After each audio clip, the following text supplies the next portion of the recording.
What's up? This is Dr. Taylor Krick at the Washington Wellness Center, and I'm going to do a short video on just some research about keto diets and fasting. Now, this isn't like a full literature review. These are PowerPoint slides from a talk that I gave to a group of practitioners, right before COVID started, probably 30 or 40 different practitioners, and these are been on my desktop, and sometimes I'll show them to patients.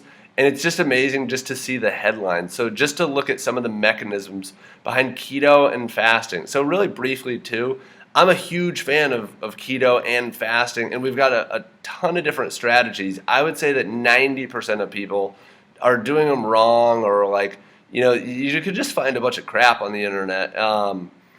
And sometimes it's great, but is it the right thing for you? And so to me, looking at the research is really the reason why somebody should do keto or intermittent fasting, not because of weight loss or not because of, it's the new trend or the fad.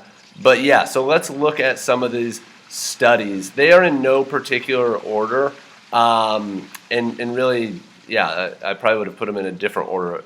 This one says, first one here, and I don't even know, Journal of Immunology, 2018. So it's a pilot study to investigate the immune modulatory effects of fasting in steroid-naive mild asthmatics. And so this just shows just the with different inflammatory diseases like asthma, just that fasting is being explored. I'm not going to get into it, but you see things like inflammasomes, Th2 cell activation, things that I talk about a lot on this YouTube channel. So now we're just going to bang through some of these.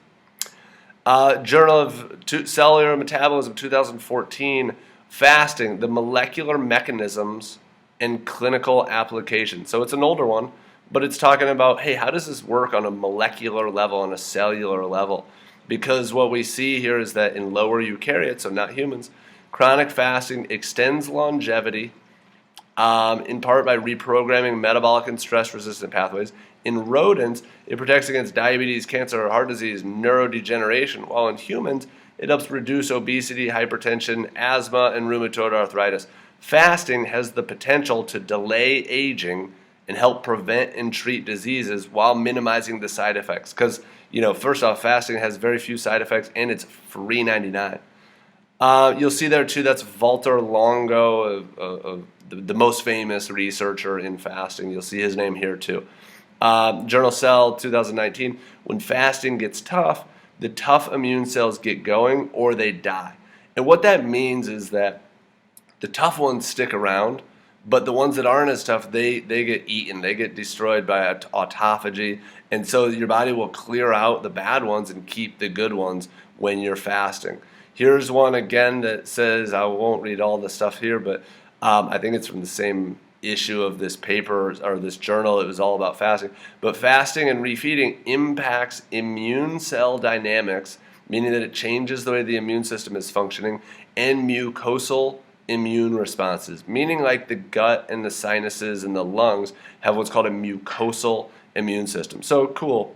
This is a picture about how your body takes fat, breaks it down into fatty acids, puts them into the mitochondria to be turned into ketones, and then ketones can be used by the mitochondria in the neurons. This is a neuron for an alternative fuel source. This is one showing how ketogenic diet suppressed tumor growth in cancer, and we're not going to look at those pictures too much. This one says that alternate day fasting, this is in rats, alternate day fasting protects the rat heart against age-induced inflammation and fibrosis by inhibiting oxidative damage and NF-kappa B activation, which is basically inflammation. Intermittent fasting confers protection in CNS autoimmunity. So autoimmunity against the brain, which is basically MS, or in the research model, it's an AEA model. They said that wrong, autoimmune encephalitis. It is experimental autoimmune encephalitis. It protects the brain by altering the gut, which is interesting. So changing the timing of your eating alters the gut, which then has effects in the brain regarding, neurological autoimmunity. A diet mimicking fasting, so a fasting mimicking diet, there's Walter Longo, he studied this fasting mimicking diet a lot. A fasting mimicking diet promotes regeneration and reduces autoimmunity and MS symptoms. So once again, we're looking at the brain and how it promotes regeneration and reduces the autoimmune inflammatory damage that's happening. Here's one, 2019, the role of ketogenic diets in neurodegenerative diseases like Alzheimer's and Parkinson's disease. So, pretty cool. And there is some really, really good research coming out about the mechanisms of how that could happen and how it affects the brain. Here's one from the Journal of Biological Chemistry. Prolonged fasting suppresses mitochondrial inflammasome assembly. So your body produces these things called inflammasomes, which cause a lot of inflammation. And so this is just saying that prolonged fasting suppresses that.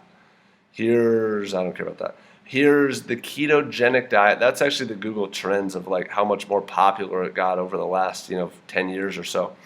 The ketogenic diet increases mitochondrial glutathione levels.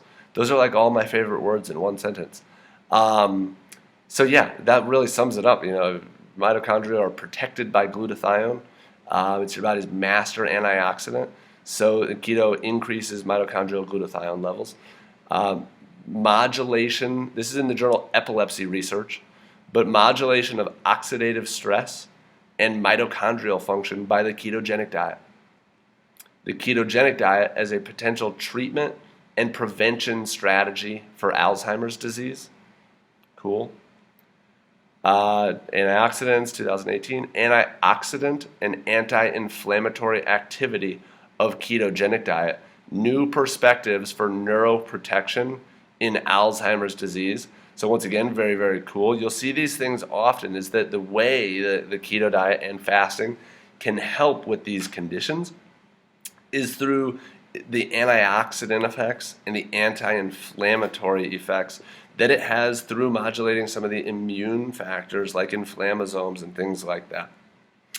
Ketogenic diet and other dietary intervention strategies in the treatment of cancer. Cool.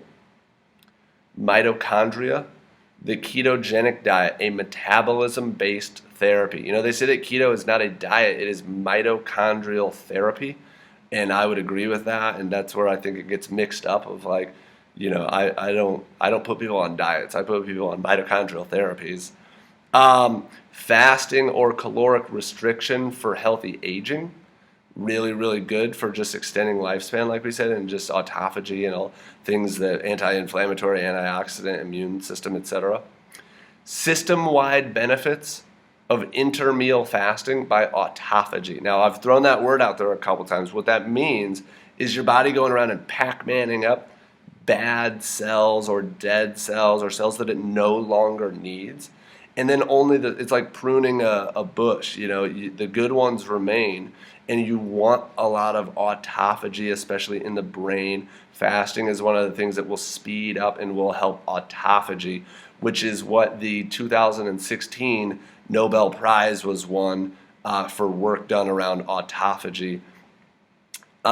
Short-term fasting induces profound neuronal autophagy, meaning autophagy of neurons, of getting rid of bad neurons, and eating those up or cleaning up some of those neurons, neuronal autophagy. And then last one, ketogenic diet activates these protective immune cells against influenza virus infection. And that would be the same against any viral infection, but it upregulates these certain T cell responses that we want when we're exposed to a virus. And then there's one more that I just pulled up that I just want to show because I have it, and it's a review. It's from 2020. It's brand new, and it's from Current Opinion in Endocrinology and Diabetes. It's cool. I'll skim it, but ketogenic diet as a metabolic treatment for mental illness. So let's just skim this, and see key points. Many neurological diseases including epilepsy and mental illnesses, share the four underlying diseases of glucose hypometabolism, neurotransmitter imbalances, oxidative stress, and inflammation. Mechanistically, the ketogenic diet can circumvent all four of these. So it talks about glucose hypometabolism and how it will change that, how a ketogenic diet will circumvent that, how it will restore balance to GABA and glutamate, which GABA is your calming neurotransmitter. Glutamate is excitatory and anxiety inducing. Oxidative stress, we already talked about that, and inflammation. So 2020, these things continue to come out talking about, schizophrenia. Here we go. One last picture. So 3 stars, 2 stars, 1 star is the amount of evidence that we have. Controlled clinical trials, 3 stars. So you see inflammation, glucose hypometabolism, neurotransmitter imbalances, oxidative stress. And there's 3 stars for epilepsy, 3 stars for Alzheimer's, 3 stars for autism, 3 stars for MS, 2 for Parkinson's, 1 for a few of these, meaning we only have case series and animal models, and 2 for a few of these like schizophrenia. So more and more research continues to come out. So quick video covering just some of the literature regarding ketogenic diets and fasting. But if it's something that you've ever considered or you're on the fence about, maybe this is reason enough to consider it. Buy yourself a ketone meter, get yourself a continuous glucose monitor like I have on my arm right now, and get into this ketogenic state. You're going to feel different, you're going to feel better, and then doing it appropriately in the long term and implementing some of these strategies like fasting. That's what we help coach people through and help walk people through, of how to do it smart and when is the right time and what your numbers mean and all those different things. But here are some of the reasons why I think it's worth a try.